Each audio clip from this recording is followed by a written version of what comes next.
Ayuha nasu ibadallah, jambo liko wazi kwa waislamu wengi wenye akili timamu, wenye kujua mambo, kwamba dharau imekuwa kubwa kwenye elimu ya dini. Chukua mifano michache.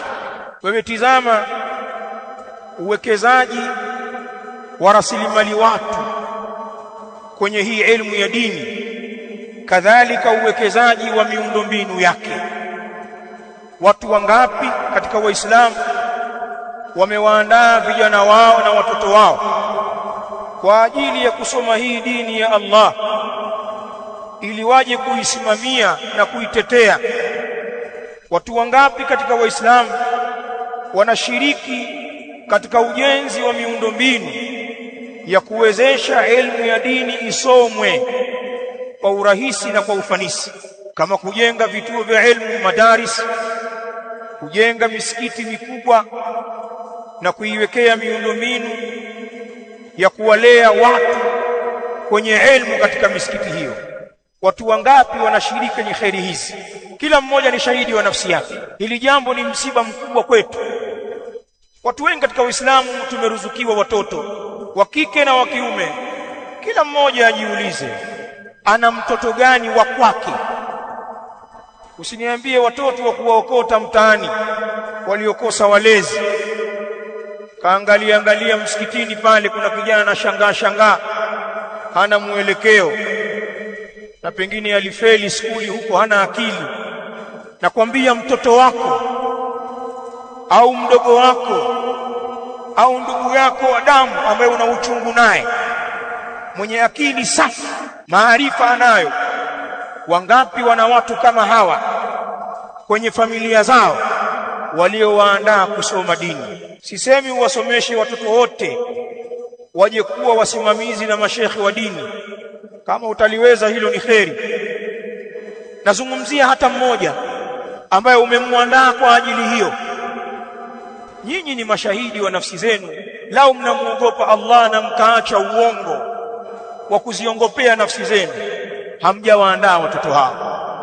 Na Allah amewapa watoto wengi, Allah amewapa akili na uwezo wa kumsimamia uko nao, lakini hilo jambo hamlitaki wala hamjawaelekeza watoto wenu huko.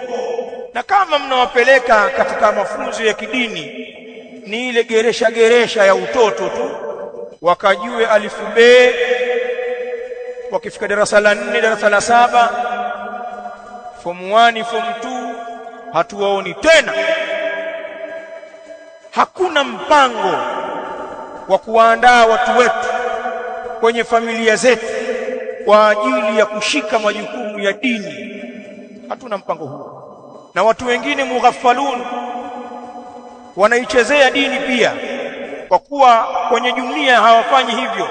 Pana watu walijaribu kuandaa baadhi ya vijana wao, wakaanza kuwasomesha dini huku na kule, lakini haikuwa riziki. Wale vijana wamekengeuka, hawakufuata ule utaratibu, na mzee kafanya juhudi. Allah atamlipa mzee huyu juhudi yake.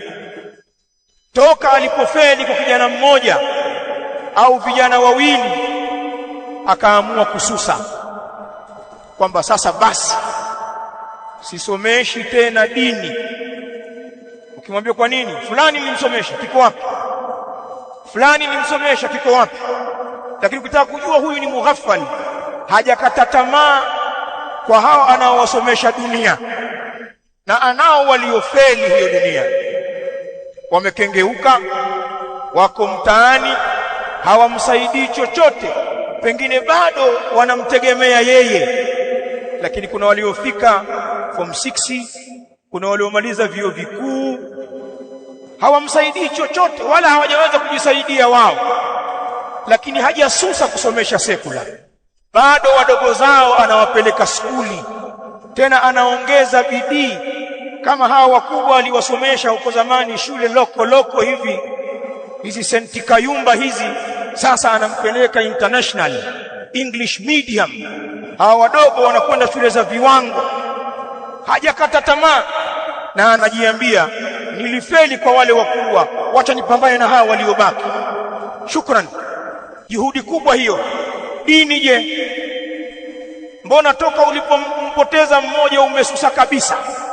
Ndio utajua shaitani anapotuchezea, tumeghafilika. Kwa hivyo hana kijana wake yoyote mwenye kusoma dini kwa ajili ya kuja kuupambania Uislamu.